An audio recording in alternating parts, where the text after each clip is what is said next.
নবনীরদনিন্দিত কান্তিধারম রসসাগর নাগর ভূপবরং। कृष्णा नाम हम लोग श्रीमद् भागवतम के दूसरे स्कंद में हैं, छठे अध्याय चल रहा है। आज हम लोग श्लोक संख्या 38 से कंटिन्यू करेंगे, 38 से 39 तक करेंगे। 38 नंबर श्लोक। यस्य वातर कर्माणि आयन्ति हि अस्मद् अधः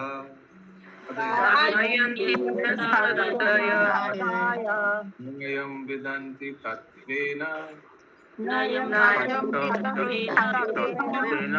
तस्मै भगवते नमः।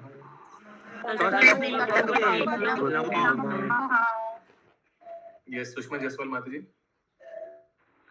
हरे कृष्ण प्रभु, दंडवत प्रणाम। सभी को दंडवत प्रणाम। हम उन पूर्ण पुरुषोत्तम भगवान को सादर प्रणाम करते हैं जिनके अवतारों तथा कार्यकलापों का गायन हमारे द्वारा उनकी महिमा मंडन के लिए किया जाता है। यद्यपि वे यथार्थ रूप में बड़ी कठिनाई से ही जाने जा सकते हैं। और एक बार माता जी। हम उन पूर्ण पुरुषोत्तम भगवान को सादर प्रणाम करते हैं जिनके अवतारों तथा कार्यकलापों का गायन हमारे द्वारा उनकी महिमा मंडन के लिए किया जाता है। यद्यपि वे अपने यथार्थ रूप में बड़ी कठिनाई से ही जाने जा सकते हैं। तात्पर्य यहाँ कहा जाता है कि श्री भगवान के दिव्य नाम, रूप, गुण, लीलाओं, साज समान, व्यक्तित्व इत्यादि की अनुभूति संभवतः स्थूल भौतिकवादी इंद्रियों से नहीं की जा सकती। हाँ, कौन सा श्लोक है? अपने भौतिक इंद्रियों से भगवान को हम लोग न जान नहीं सकते हैं, सेवा के माध्यम से सिर्फ जान सकते हैं। तुरंत पंकज प्रभु श्लोक बोल देना चाहिए ये सुनते ही। गायत्री माता जी, लंबड़ी माता जी, भक्ति शास्त्री वाला जो है हाँ ना मुखे जीवादो हाँ भवेत् बाह्यम इंद्रिया। यस, अतो श्री कृष्ण नामादि यस। तो ये श्लोक तुरंत आ जाना चाहिए कि भगवान को हम लोग अपने जड़ इंद्रिय से नहीं नाप सकते हैं, समझ ही नहीं सकते। लेकिन सेवा के माध्यम से जब ये हम लोग जड़ इंद्रिय को भगवान की सेवा में नियुक्त करेंगे तो सब कुछ प्रकाश हो जाएगा। एवरीथिंग विल रिवील स्लोली सब कुछ प्रकाश हो जाएगा। उसीलिए जो नहीं किया सेवा उसको नहीं मिलेगा मेवा। वो पढ़ते ही रहेगा क्लास में, डेली क्लास अटेंड करेगा, लेकिन बिना सेवा का कुछ प्रकाश ही नहीं होगा। खोपड़े में कुछ घुसेगा नहीं घुसेगा। उसीलिए प्रैक्टिकल थियरी के साथ साथ प्रैक्टिकल भी करना पड़ता है। आज से 30-40 साल पीछे चले जाइए, जब आप लोग स्कूल में थे, केमिस्ट्री क्लास में भी पढ़ाया जाता था और स्कूल के नीचे ग्राउंड फ्लोर में एक लैब भी था ना, जो पढ़ाया जाता था वो लैब में ले जाकर ऐसे करके टेस्ट ट्यूब ये सब में सब हम लोग करते थे। हाँ, सचमुच हो रहा है। तो वैसे ही फिजिक्स का भी था, बायोलॉजी का भी था। हम लोग का टेक्स्ट बुक में वो स्कल दिखाया जाता था, हड्डी वो। और फिर हम लोग का लैब में भी एक तो सेंट जोसेफ्स में एक बहुत बड़ा एक स्केलेटन था। हाँ, और हम लोग का बायोलॉजी टीचर बोलता था ये देखो ये स्कल है, ये देखो ये हड्डी है, ये। फिर हम लोग को हाँ ठीक है, जो हमने पढ़ा वही अभी अनुभूति थोड़ा बहुत किया इंद्रिय से। वैसे ही थियरी तो बहुत क्लास में हो रहा है, लेकिन भगवान के सेवा में अपनी इंद्रिय नियुक्त करने से फिर ये थियरी का मजा, असली मजा हम लोग ले पाएंगे। क्योंकि जो थियरी पढ़ा उसको अनुभूति कर पाएंगे, नहीं तो नहीं होगा, नहीं अनुभूति होगा। नहीं तो हम लोग भी तत्ववादी हो जाएंगे। तत्ववादी मालूम है ना, वो जो बहुत ज्ञानी, पूरा ज्ञानी, काहुत विनर्स एक्सेट्रा ये सब हो जाएंगे, लेकिन प्रैक्टिकल कुछ रियलाइजेशन नहीं होगा, सेल्फ रियलाइजेशन होगा नहीं। यस, आगे। किंतु जब इंद्रियों को श्रवण, कीर्तन, स्मरण तथा श्री विग्रह के चरण कमलों की पूजा इत्यादि की प्रक्रिया द्वारा शुद्ध कर लिया जाता है, तब भक्ति में सेवा की गुणता के अनुपात में श्री भगवान अपने आप को प्रकट करते हैं। ये यथा मम प्रपदन्ते। मनुष्य को श्री भगवान से यह उम्मीद नहीं करनी चाहिए कि वे हमारे आदेश पूरक एजेंट की भांति हो, जो हमारे चाहते ही हमारे समक्ष उपस्थित हो जाए।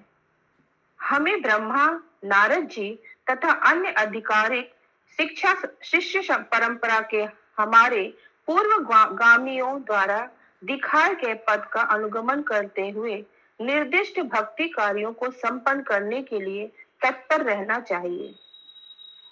ज्यों ज्यों प्रामाणिक भक्ति में सेवा से इंद्रियां क्रमशः शुद्ध हो जाती हैं, त्यों त्यों श्री भगवान भक्ति की आध्यात्मिक प्रगति के अनुसार अपनी सत्ता का उद्घाटन करते चलते हैं। किंतु जो भक्त फिर भगवान को इस जड़ इंद्रिय तो जड़ नहीं रहेगा, भक्त देख सकते हैं, जिस सेवा के माध्यम से भगवान का अनुभूति कर सकते हैं, भगवान का उपस्थिति का अनुभूति कर सकते हैं। ओके, किंतु जो भक्ति संप्रदाय में नहीं आता, वह केवल आकलनों और दार्शनिक अनुमानों से उनकी अनुभूति नहीं कर सकता। ऐसा कठोर कर्मी भले ही श्रोताओं के समक्ष शब्द जाल प्रस्तुत कर दे, किंतु वह पूर्ण पुरुषोत्तम भगवान को उनके साकार रूप में कभी नहीं जान सकता। तो बहुत अच्छा समझा सकते हैं वर्ड से, लेकिन फिर भी कुछ फायदा नहीं होगा। इस प्रसंग में हमको एक बहुत सुंदर स्टोरी याद आ गया, थोड़ा याद आ रहा है। कोई साधु था, वो प्रचार कर रहा था और प्रवचन में बताया कि अगर भगवान को दर्शन करना है तो भगवान का वृंदावन धाम जाना चाहिए, वही भगवान को दर्शन कर सकते हैं और वहीं से भगवान आपको भगवान के धाम ले जाएंगे। तो कक्षा में ऐसे सुना है आप लोग ये कहानी? कक्षा में एक छात्र ने ऐसे सुना, वो शिष्य ने तुरंत वृंदावन चले गए और उनको भगवान का दर्शन भी हुआ और भगवान के धाम भी चले गए। तो ये जब उनको पता चला साधु को, फिर क्या हुआ? हिरणमय प्रभु, सुमित्रा राधिका माता जी, फिर क्या हुआ? पंकज प्रभु, किसको याद है? फिर वो साधु ने बहुत उनको पता चला तो वही बहुत टाइम बाद में वो भी फिर तपस्या करके शायद धाम में पहुंचे। वहां पे उन्होंने प्रश्न किया कि वो कैसे पहले पहुंच गए। नहीं, पहले वो धाम में पहुंचे नहीं। हाँ, बात करे, अब सही बोला। तो वो बहुत अफसोस किया, हाँ मैं गुरु हूँ, गुरु नहीं जा पाया और शिष्य चला गया। वाह, ये से कैसे हो गया भगवान, यह अन्याय है। मैं इतना साल से आपका भजन कीर्तन में जुड़ा हुआ हूँ। फिर भगवान ने क्या बोला? वो बोले वो उनको पूरा भरोसा था कि भगवान मिलेंगे। वो प्रीचिंग जो कर रहे थे, वो प्रीच कर रहे थे, लेकिन उनको खुद को पूरा भरोसा नहीं था। वो प्रीच कर रहे थे। तो शिष्य ने सुना और तुरंत उनमें श्रद्धा आया। जो उन्होंने सुना, शास्त्र में श्रद्धा आया, तुरंत उसको मानकर चले गए। अगर भगवान वृंदावन में है, सोचिए कल अगर हम लोग को पता चला सचमुच भगवान कृष्ण, राधा कृष्ण वृंदावन में है, आए हैं, सबको दर्शन दे रहे हैं, तो क्या करेंगे हम लोग? हावड़ा स्टेशन में जगह नहीं मिलेगा खड़ा होने का, सब ठीक ना, वैसे ही ना, तुरंत यस, श्याम प्रभु हाथ उठा रहे, यस, तुरंत चले जाएंगे सब। यस, तो इनको पता है, प्राइवेट जेट कर लेंगे सब। Yes, continue. किंतु वह पूर्ण पुरुषोत्तम भगवान को उनके साकार रूप में कभी नहीं जान सकता। श्री भगवान ने भगवत गीता में स्पष्ट कहा है कि कोई भी उन्हें केवल भक्ति के द्वारा जान सकता है। कोई भी व्यक्ति किसी आडंबरपूर्ण भौतिक चुनौती द्वारा श्री भगवान को नहीं जान सकता, लेकिन विनीत भक्त अपने सच्चे भक्ति कार्यों से श्री भगवान को प्रसन्न कर सकता है। इस तरह श्री भगवान भक्त के समक्ष एक अनुपात में ही प्रकट होते हैं। अतएव ब्रह्मा प्रामाणिक गुरु के रूप में सादर नमस्कार करते हैं कि हमें भी श्रवण तथा कीर्तन की विधि का अनुसरण करने का उपदेश देते हैं। केवल इसी विधि से या ब्रह्मा जी का आगे वाला सेंटेंस पढ़िए, अभी जो आपने पढ़ा ब्रह्मा, उसका आगे वाला सेंटेंस। इस तरह श्री भगवान भक्त के समक्ष एक अनुपात में ही प्रकट होते हैं। यस, इसका अर्थ कौन बता पाएगा? अशोक प्रभु, विजय गौरांग प्रभु, नंदिनी माता जी, रत्ना प्रभा माता जी, कविता माता जी, पूनम जायसवाल माता जी, क्या बार बार पढ़ना क्यों पड़ रहा है? एक बार पढ़ने से समझ में नहीं आता है क्या? हरे कृष्ण प्रभु जी। यस कीर्ति माता जी। आ, ये टोपी के रूप में क्या? अभी इसका पिंकी जैसा माता जी सरदार का हाथ रहता उठा है, के उनको घूमने दीजिए। यस। इसका जैसा सादा जो विग्रह का सरदार रहता है जिसके पर उसी तरह भगवान उसको दर्शन देते हैं। हाँ, जिसका जितना भक्ति भगवान भी वैसे हाँ। उतना रेसिप्रोकेट करते हैं, या यथा माम प्रपद्यन्ते। और भगवान इस तरह भी से दर्शन। भगवान भी अपने आप को उतना डिग्री प्रोपोर्शनल रिवील करते हैं। जैसे सोचिए कोई ब्रह्म उपासना कर रहा है, तो भगवान उसको ब्रह्म ज्योति तक अनुभूति कराएगा। और सोचिए कोई बहुत ध्यान कर रहा है, बहुत ध्यान में मग्न है, भगवान को चतुर्भुज रूप में ध्यान करने का प्रयास कर रहा है, तो भगवान उसको क्या रूप में प्रकाश करेगा? परमात्मा रूप में, सच्चित में। हाँ, लेकिन कोई सोचिए भगवान का सेवा में लग गया, आरती कर रहा है, भगवान का भोग लगा रहा है, भगवान को निवेदन कर रहा है, और भगवान का नाम जप कर रहे, हरे कृष्ण। हाँ, तो क्या होगा? भगवान उसको एकदम पुण्य पुरुषोत्तम अपने साकार रूप में दर्शन देंगे। तो यही है इस लाइन का अर्थ। फिर से ये लाइन पढ़िए। प्रभु जी, जैसे जैसे हम लोग को, ये तो हम लोग का मतलब हिस्ट्री, हम लोग भी तो जिस थोड़ा सा पहले था भक्ति का, थोड़ा सा अब उनको जानते रहे, फिर धीरे धीरे आज के दिन में हाँ, अभी पूरी तरीके से नहीं जाने, आप लोग की कृपा से थोड़ा थोड़ा जान रहे, थोड़ा भक्ति कर रहे, तो उसी तरह के भगवान को समझ, आज भागवतम आप भगवान की कृपा से हम लोग के सामने है ना प्रभु, हाँ, कुछ जानने। थोड़ा थोड़ा जाना अच्छा लग रहा है। नहीं तो कोई दोपहर को डेली 1 घंटा कोई जाग के रहेगा? सोचिए, ये सोने का टाइम है, या माता पुरुषों के लिए ये पैसा कमाने का टाइम है, और पैसा, और माता के लिए अभी सब कुकिंग करके अभी डकार मार के अभी सोने का टाइम है, या सीरियल देखने का टाइम है, ठीक ना? अभी डेली कोई इस समय जगा रहेगा ऐसे करके। हाँ, तो इंटरेस्ट आ रहा है, नहीं हम लोग तो सीरियल वगैरह सब खत्म हो गया लाइफ में, सीरियल वगैरह कुछ नहीं रह गया है, कुछ भी नहीं। बेकार बोगस। फिर भी थोड़ा अभी चैतन्य चरितामृत तो भागवतम ही सीरियल ही चल रहा है। हाँ, सीरियल ही चल रहा है। यस, कंटिन्यू माता जी। इस तरह श्री भगवान भक्त के समक्ष एक अनुपात में ही प्रकट होते हैं। अतः ब्रह्मा प्रामाणिक गुरु के रूप में सादर नमस्कार करते हैं और हमें भी श्रवण तथा कीर्तन की विधि का अनुसरण करने का उपदेश देते हैं। केवल इसी विधि से या श्री भगवान के अवतार के कार्यकलापों की महिमा के श्रवण तथा कीर्तन से मनुष्य अपने अंतःकरण में श्री भगवान की सत्ता का दर्शन कर सकता है। इस विषय में श्रीमद् भागवतम के प्रथम स्कंद में निम्नलिखित श्लोक के प्रसंग पर हम पहले ही व्याख्या कर चुके हैं। तद श्रद्धान मनुये ज्ञान वैराग्य युक्तया। जैसा श्लोक कितना बार हमको समझाना पड़ता है कि श्लोक जैसा गाइए। तत् श्रद्धान प्रभु आप पढ़ दीजिए। नहीं, ये इतना कठिन नहीं है। आपको अच्छा पढ़ते हैं, उसी आपको पढ़ने का हमेशा चांस दिया जाता है। Yes, okay. तद श्रद्धान मनुयो ज्ञान वैराग्य युक्तया। तश्रद्धान मुनयो ज्ञान वैराग्य युक्तया पश्यन्ति आत्मनि च आत्मनं भक्त्या श्रुति ग्रहताय। श्रीमद् भागवतम स्कंद 1 अध्याय 2 श्लोक 12। निष्कर्ष यह है कि श्री भगवान किसी भी विधि से पूरी तरह नहीं जाने जा सकते, किंतु श्रवण कीर्तन आदि की भक्ति विधि द्वारा अंशतः देखे तथा अनुभव किए जा सकते हैं। हरे कृष्ण।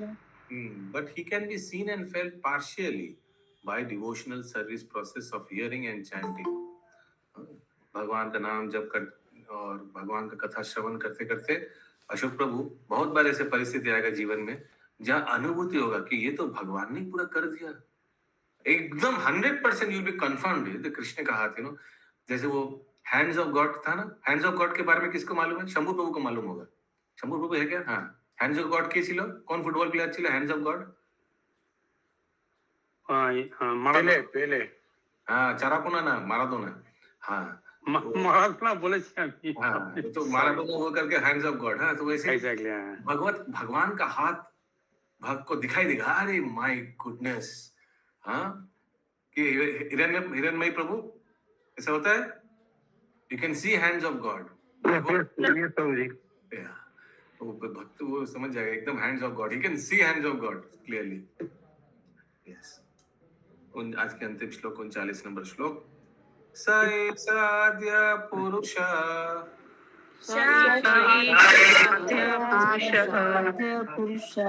कल्पे कल्पेषु यत्यज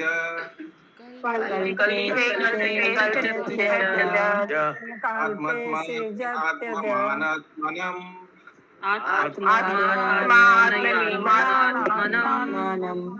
स संयच्छति च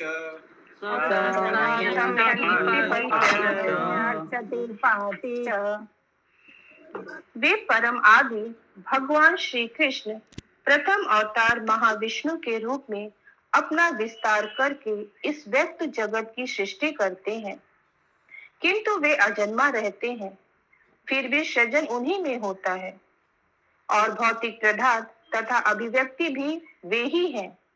वे कुछ काल तक उनका पालन करते हैं और फिर उन्हें अपने में समाहित कर लेते हैं।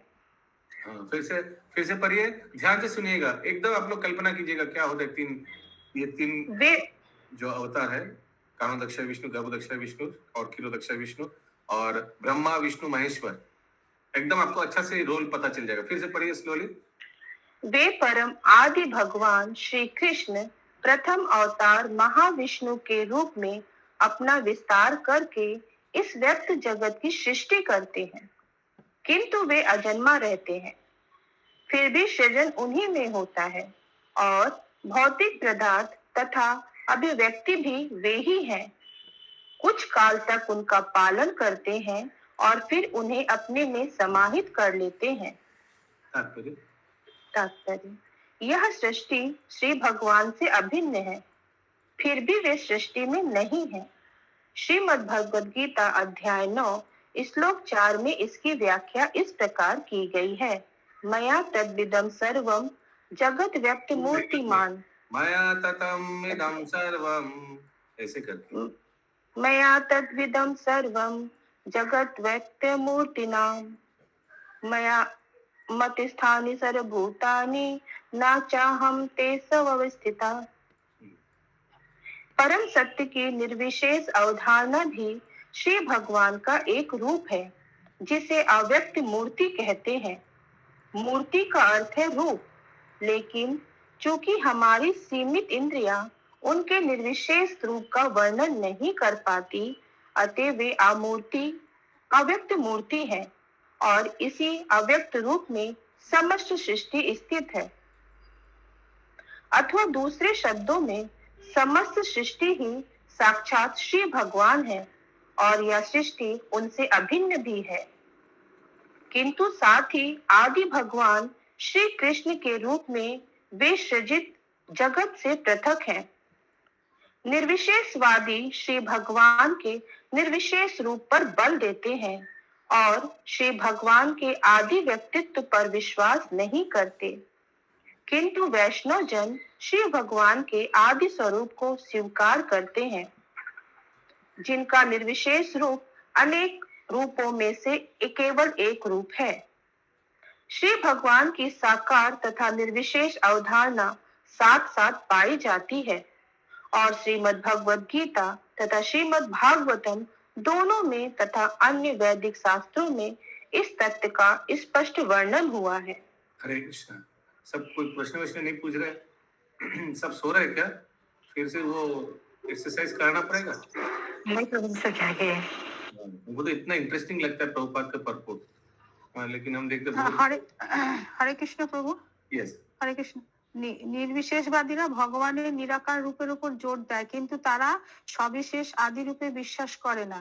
বৈষ্ণবেরা কিন্তু ভগবানের সেই আদি রূপ স্বীকার করেন, যার একটি প্রকাশ হচ্ছে এই নির্বিশেষ রূপ। তো আদি রূপের প্রকাশ হচ্ছে নির্বিশেষ রূপ, এটাই তো বোঝা যাচ্ছে না? আদি রূপ হচ্ছে ভগবান পূর্ণ পুরুষোত্তম কৃষ্ণ, ওনার নির্বিশেষ রূপ হচ্ছে ওনার ব্রহ্মজ্যোতি। আচ্ছা, তো ব্রহ্মজ্যোতি হচ্ছে ভগবানেরই প্রকাশ না, ভগবানের শরীর থেকে তো এই ব্রহ্মজ্যোতির উৎপন্ন। ওই হিসাবে এই निर्विशेष रूप आदि रूपेर ही प्रकाश। अच्छा, तो आप लोग ध्यान से सुनिए, कितना इंटरेस्टिंग चीज, हमको तो बहुत अच्छा लगता है परपोर्ट श्रील प्रभुपाद का। और कुछ भी डाउट हो रहा है तुरंत पूछ लीजिए। यस, आगे। কিন্তু তারা সবিশেষ আদিরূপে বিশ্বাস করে না কেন বলছে? হ্যাঁ, তো যারা নির্বিশেষ ব্রহ্মজ্যোতির উপাসনা করে তারা আদি সবিশেষ রূপ মানে ব্রজেন্দ্র নন্দন ত্রিভঙ্গ মুরারি কৃষ্ণার রূপকে ওরা স্বীকার করে না। ওরা বলে ভগবান একটা ব্রহ্মজ্যোতি, আচ্ছা, ভগবান একটা জ্যোতি রূপকে ওরা ব্রহ্মজ্যোতির উপাসনা করে না। ওই জন্য ওরা পূর্ণ পুরুষোত্তম ভগবান এর স্বরূপকে ওরা স্বীকার করে, বিশ্বাস করে না। বিশ্বাস স্বীকারই করে না। কারণ নির্বিশেষ ওরা বলে না না ভগবানের কোনো রূপ নেই, ভগবান একটা জ্যোতি। আচ্ছা Light. আচ্ছা আচ্ছা। হুম, Yeah. ঠিক আছে প্রভু, হরে কৃষ্ণ। हरे कृष्ण। Yes. यह विचार मानव बुद्धि के लिए अकल्पनीय है, अतः इसे शास्त्रों के प्रमाण के आधार पर स्वीकार कर लेना चाहिए। इसकी व्यवहारिक अनुभूति तो भक्त की प्रगति पर ही संभव है, किसी मानसिक चिंतन या सूक्ष्म तर्क के आधार पर नहीं। हाँ, तो कौन सा ये स्वीकार कर लेना चाहिए, कौन सा तत्व बता रहे हैं श्रील प्रभुपाद स्वीकार कर लेना चाहिए? यानी खुशबू माता जी, ये भगवान आकार है और निराकार भी है, ये चीज स्वीकार कर लेना चाहिए, प्रभुपाद बता रहे हैं। हाँ, आप और कोई चीज दिखा सकते हैं जो आकार भी है और निराकार भी है? माय गुडनेस, ये कैसे हो सकता है प्रभु? आकार भी है और निराकार भी है। आत्मा बोल सकते हैं कुछ हद तक। आकार है ना, 1 to the power 10,000, 1 divided by 10,000 part of the tip of the hair, उसका आकार तो होगा ना, इतना छोटा है लेकिन आकार तो है। और निराकार भी है, क्योंकि आप में से कौन आत्मा को देख सकते हैं? कोई भक्त हाथ उठाने का प्रयास कर रहा है, प्रभु जी मैं देखा हूं। ओके, यस, तो आकार भी नहीं रहेगा। लेकिन वैसे भगवान देखिए, भगवान आकार है, आकार यानी भगवान का जो ओरिजिनल रूप है उसमें आकार है। और निराकार है क्यों? क्योंकि भगवान का जो पार्शियल एक्सपेंशन है, पार्शियल यानी थोड़ा आंशिक विस्तार, वो क्या है? ब्रह्म ज्योति। वो तो आकार नहीं है। मतलब ज्योति का क्या आकार है? लाइट का कुछ आकार है क्या? ठीक है लाल साहब प्रभु। यस, आगे। निर्विशेषवादी अधिकतर सूक्ष्म तर्क पर आश्रित हरे रहते हैं। कृष्णा प्रभु, लेकिन आत्मा का भी आकार कैसे होगा? वो तो टिप है ना, तो टिप तो जस्ट, तो कैसे आकार उसको मान सकते हैं?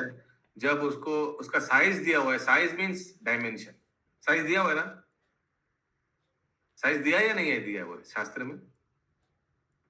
दिया हुआ है, साइज तो है, साइज है तो मींस आकार है। साइज में डायमेंशन, डायमेंशन दिया हुआ इतना छोटा है।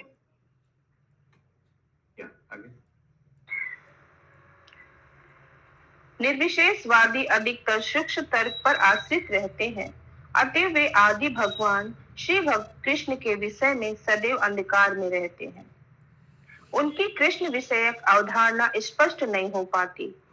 यद्यपि यहाँ सारे वैदिक शास्त्रों में स्पष्ट रूप से निर्दिष्ट की गई है। अल्प ज्ञान से श्री भगवान के आदि साकार रूप का अस्तित्व समझ में नहीं आ सकता, जब वे सभी वस्तुओं में अपना विस्तार कर सकते हैं। यह अपूर्णता न्यूनाधिक इस भौतिक धारणा के कारण है कि जो वस्तु अपने अंशों में विपरीत हो जाती है वह अपने आदि मूल रूप में विद्यमान नहीं रह सकती। प्रभु ये लाइन समझा दीजिए। भगवान अपने अंश रूप में सब में विस्तार किया हुआ है ना, सब जीवों में आत्मा रूप में है, सब वस्तु में परमाणु रूप में है, शक्ति रूप में है ना। तो यही लोगों को समझ में नहीं आता। अगर भगवान अपने आप को पूरा बिला दिया है सब में, ठीक है, भगवान अपने आप को सब अंश रूप में जीव में है और शक्ति रूप में वस्तु में है, तो फिर भगवान कैसे रहेगा? भगवान तो फिर खो गया ना। मैं सोचिए ये मोबाइल है, ठीक है, ये मोबाइल से सब कुछ मॉलिक्यूल्स निकाल के सब जीव में डाल दे रहे हैं और बाकी मॉलिक्यूल्स निकाल के सब हम वस्तु में डाल दे रहे हैं शक्ति रूप में। तो फिर इसका तो अस्तित्व नहीं रहेगा, खो जाएगा, नहीं छोटा होता जाएगा, छोटा हो जाएगा, फिर खत्म ही हो जाएगा ना। तो यही सबको समझ में नहीं आता है कि फिर ओरिजिनल भी है। इसके लिए कौन सा श्लोक बोलेंगे आप? ओम पूर्णमदा पूर्णमिदं पूर्णात् पूर्णमुदच्यते पूर्णस्य पूर्णमादाय पूर्णमेवावशिष्यते। पुण्य से एक पूरा कंप्लीट मोबाइल, इससे अगर कुछ ले लेंगे तो ये छोटा हो जाएगा ना। लेकिन भगवान के लिए ये लॉजिक लागू नहीं है, 100% ही रहेगा। और जो निकलेगा वो भी 100% है। और जो निकला और उससे जो निकलेगा अंश फॉर्म्स, वो भी 100% है, पुण्य है। ये कोई समझ नहीं सकता। ये अचिंत शक्ति है भगवान। प्रभु जी जैसे हम लोग प्रसाद देते हैं तो उन लोग का यही तर्क रहता है, प्रसाद लिए कहाँ, लेकिन प्रसाद ग्रहण करते भगवान जी, कुछ कम नहीं होता। यस, एकदम। जैसे कि प्रभु जी पिताजी और उसका लड़का, पिताजी से उसका लड़का आता है तो वो पिताजी रहते हैं। हाँ करेक्ट, पिताजी वो छोटा तो- पिताजी नहीं हो गया, लड़का। हाँ करेक्ट, एकदम। यस, फिर से वो लाइन पढ़िए सुषमा माता जी, बहुत इंपॉर्टेंट लाइन है। श्री भगवान के आदि साकार रूप का अस्तित्व समझ में नहीं आ सकता जब वे सभी वस्तुओं में अपना विस्तार करते हैं। यह अपूर्णता न्यूनाधिक इस भौतिक धारणा के कारण है कि जो वस्तु अपने अंशों में वितरित हो जाती है वह अपने आदि मूल रूप में विद्यमान नहीं रह सकती। हाँ समझ में आया। सोचिए ये बटवा में 10,000 रुपया है, सब वितरण कर दीजिए, सबको एक एक नोट दे दीजिए, ठीक है। फिर बटवा में 10,000 रुपया रहेगा, छोटा हो जाएगा ना, कम हो जाएगा ना। हाँ तो नहीं, लेकिन ऐसे भगवान के लिए लागू नहीं है, भगवान को 10,000 ही रहेगा, सेम रहेगा। आगे, आदि भगवान आद्य गोविंद महाविष्णु अवतार के रूप में अपना विस्तार करते हैं और अपने ही द्वारा उत्पन्न किए गए कारण सागर में विश्राम करते हैं। फिर से बोलिए ये लाइन। आदि भगवान गोविंद महाविष्णु अवतार के रूप में अपना विस्तार करते हैं और अपने ही द्वारा उत्पन्न किए गए कारण सागर में विश्राम करते हैं। ब्रह्म संहिता 5.47 में इसकी पुष्टि की गई है। यह कारण अवर्ण जले भजति सम योगा निद्राम, सॉरी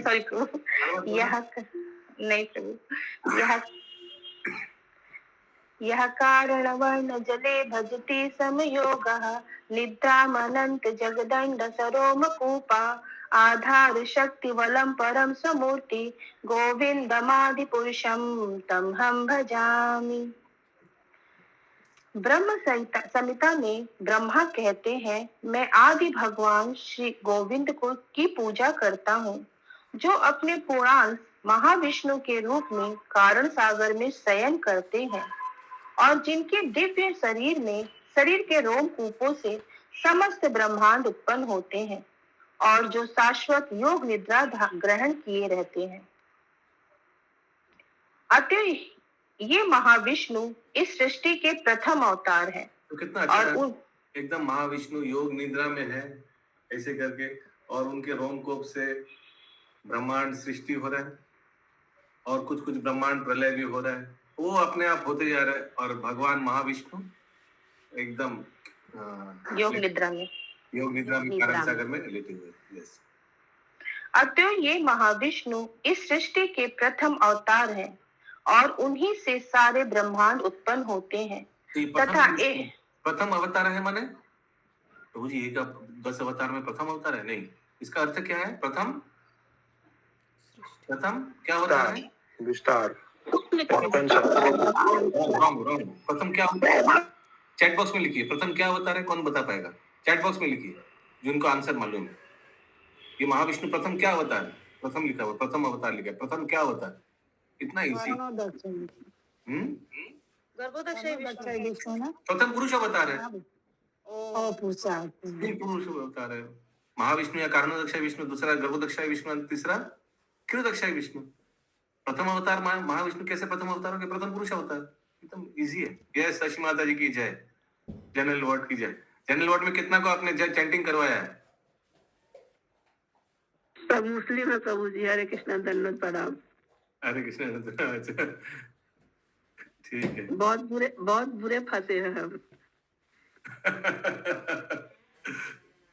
ओके ठीक है। यस, आगे। अतः ये महाविष्णु इस सृष्टि के प्रथम अवतार हैं और उन्हीं से सारे ब्रह्मांड उत्पन्न होते हैं तथा एक एक करके सारी भौतिक अभिव्यक्तियां उत्पन्न होती है। कारण सागर की उत्पत्ति श्री भगवान द्वारा महातत्व के रूप में ही की जाती है, जो आध्यात्मिक आकाश में बादल के रूप में होता है और उनकी विभिन्न अभिव्यक्तियों में से केवल एक भाग है। आध्यात्मिक आकाश उनकी व्यक्तिगत किरणों का विस्तार है और वे महातत्व बादल भी है। वे लेटे रहते हैं और अपनी श्वास से ब्रह्मांडों को उत्पन्न करते हैं और फिर गर्भोदकशाही विष्णु के रूप में प्रत्येक ब्रह्मांड में प्रवेश करके उसके पालन हेतु ब्रह्मा, शिव तथा अनेकों अनेक देवताओं की सृष्टि करते हैं तथा अंत में इन सबको अपने शरीर में समाहित कर लेते हैं, जैसा कि श्रीमद् भगवद गीता अध्याय 9 श्लोक 7 में पुष्टि की गई है। सर्वभूतानि कौन्तेय प्रकृतिम ज्ञान्ति ममेकम् कल्पयच्छे पुनस्तानि कल्पपादो विसृजहम्। हे कुंती पुत्र, जब कल्प अर्थात ब्रह्मा की आयु समाप्त होती है तो सारी सृजित अभिव्यक्तियां मेरी प्रकृति अर्थात शक्ति में प्रवेश कर जाती है और जब मैं पुनः इच्छा करता हूँ तो पुनः वही सृष्टि मेरी आत्मशक्ति से प्रकट होती है। निष्कर्ष यह है कि ये सब श्री भगवान की अचिंत्य आत्मशक्तियों का प्रदर्शन मात्र है, जिसके विषय में किसी को भी पूरी जानकारी नहीं हो सकती। हम इस बात को पहले ही बता चुके हैं। हरे कृष्ण। किसी को भी पूरी जानकारी नहीं हो सकती है। आप लोग में से इस्कॉन में आने के आगे सब किसको मालूम था महाविष्णु सब रोम के अंदर सब ब्रह्मांड घुस जाते हैं, फिर सृष्टि होता है बाद में? किसको मालूम था? हाथ उठाइए। किसको मालूम था इस्कॉन में आने के आगे? हम लोग को नहीं पता था प्रभु जी। पढ़े हैं? कोई भी स्कूल में आप लोग टेक्स्ट बुक में पढ़े हैं? भाग्यराधा माता जी पढ़े हैं क्या? प्रभु जी हम लोग का मालूम I was in convent Prabhu.